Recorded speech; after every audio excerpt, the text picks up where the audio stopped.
All right, today we're cracking open a kind of time capsule, something from the very dawn of Christianity. We're going to look at a text that gives us a direct window, like right into how the very first believers actually lived day by day. No, seriously, just think about that for a second. What if you found something like that? Not some dense, heavy theological book, but a real, practical, hands-on manual. A how-to guide for living, for believing, for building a whole community of faith from the ground up. Well, guess what? A guide like that actually exists. And this amazing document is called the Didache. Now, for centuries, people thought it was totally lost to history. They only knew about it from little mentions here and there in other ancient writings. But then, and this is the cool part, a full manuscript was rediscovered back in the 19th century. Just imagine that find. So, what exactly is the Didache? Well, the name itself is Greek for the teaching, and honestly, that's the perfect name for it. It's this short, simple guide that just lays out the core beliefs and practices for this brand new community of faith that was, just trying to figure it all out. And what's just incredible is when this was written. Scholars think its earliest parts could have been put together around 50 AD. Let's put that in perspective for a minute. That's just a couple of decades after Jesus. This thing might have been written even before some of the Gospels we have in the New Testament. I mean, wow, it is that early. So where did it come from? Well, it probably came out of a Jewish Christian community, somewhere around Jerusalem or Syria. See, these were early followers of Jesus who still held on to a lot of their Jewish customs. You can almost picture it, right? Some respected community leader writing this all down, just trying to create a clear, simple guide for folks who are totally new to this whole thing. Okay, so let's dive into the first big part of the Didache. It's often called the way of life, and it's pretty much what it sounds like. A super straightforward guide to moral and ethical behavior. It's all about laying the foundation for how to live as a follower of Jesus. And the advice here is just so practical. This isn't about some abstract, high-level theology. Nope. This is about the nitty-gritty of everyday life, how you treat your family, your community, how to be kind, how to be generous. It even talks about treating slaves with fairness and sharing your resources.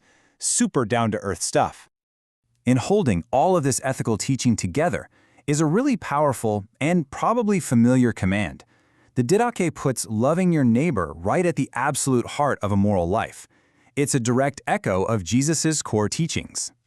And this focus on integrity gets really specific. For example, the Didache actually tells people not to use oaths. The whole idea was that your word should be your bond. A simple yes or no should be enough, right? With God as your witness instead of some big, formal, sworn statement. Okay, so it wasn't just about individual morality. The Didache also gave them a blueprint for their shared spiritual life as a community. And for us, it gives some of the earliest, clearest instructions we have on how the very first Christians actually practiced their faith together.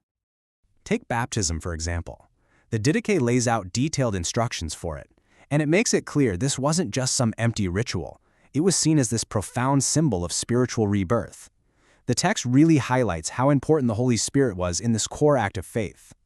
The text also kind of sketches out the whole rhythm of a spiritual life.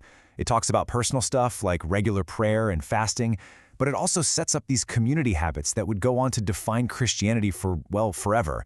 Things like gathering together for worship and setting aside Sunday as a special day for rest and celebration. So, you might be asking, why does this short, ancient little book matter so much? Well, because its influence on how Christianity developed was just immense. It's not just some historical curiosity, it's truly a foundational document. I mean, you can see its legacy everywhere. The way Christians do baptism today, the roots are right here. That whole ethical framework of kindness and respect, it's laid out in the Didache. Even the basic idea of getting together for worship on a Sunday, its fingerprints are all over the core practices of the faith. But at the end of the day, this was never just a rule book. At its heart, the Didache was a blueprint for building a really strong, supportive community. It was teaching people that faith isn't a solo sport.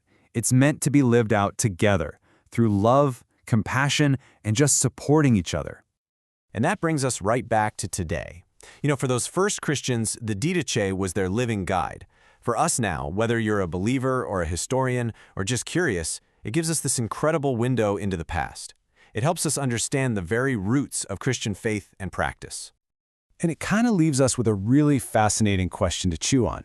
In our crazy, fast-paced world, what forgotten wisdom from ancient guides like this one, guides focused on community, simple ethics, and mutual support, What could we rediscover that might help shape our own communities for the better? Definitely something to think about. Thanks for joining me.